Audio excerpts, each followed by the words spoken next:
Bonjour, je suis Étienne Balibar, ancien professeur de philosophie à l'université de Paris 10 Nanterre. Il faut défendre les Juifs contre la loi Yadan. La loi Yadan, proposée au vote du Parlement à partir du 17 avril prochain par la Commission des lois de l'Assemblée nationale, est une loi liberticide.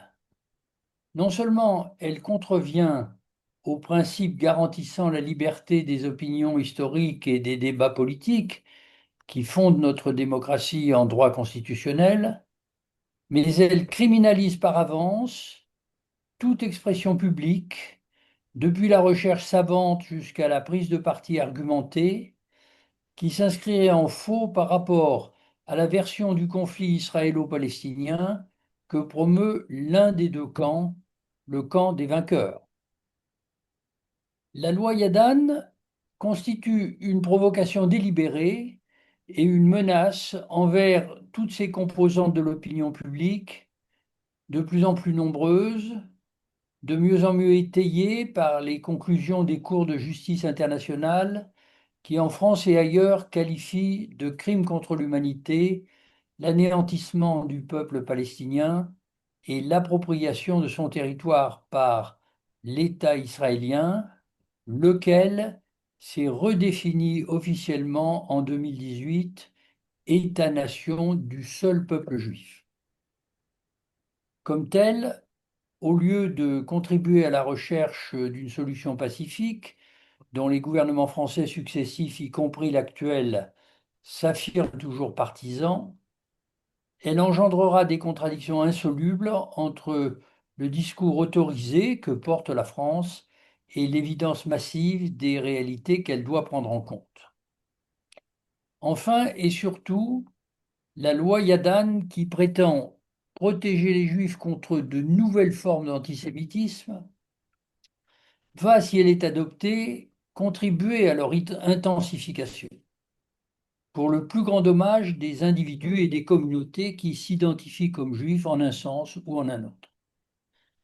Reprenant implicitement à son compte la définition proposée par l'Alliance internationale pour la mémoire de l'Holocauste, pourtant récusée par des historiens et des politologues éminents, y compris en Israël, elle tend à amalgamer l'antisémitisme et l'antisionisme, lui-même entendu de façon grossière comme une mise en question du droit à l'existence de l'État d'Israël, abstraction faite des modalités de sa constitution et de son expansion.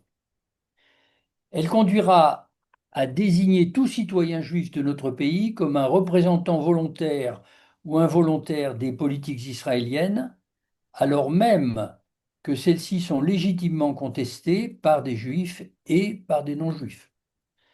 Bien loin d'universaliser la défense des juifs et de garantir leurs droits égaux, elle les essentialise et les soumet de nouveau à l'emprise de vieux préjugés de l'antisémitisme historique.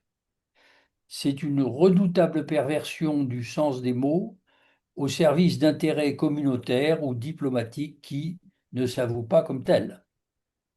Les Juifs dans le monde peuvent, s'ils le souhaitent, soutenir Israël et endosser la vision sioniste de l'histoire. Ils n'ont pas à lui être assimilés de force, serait-ce par le détour négatif d'un interdit de critique.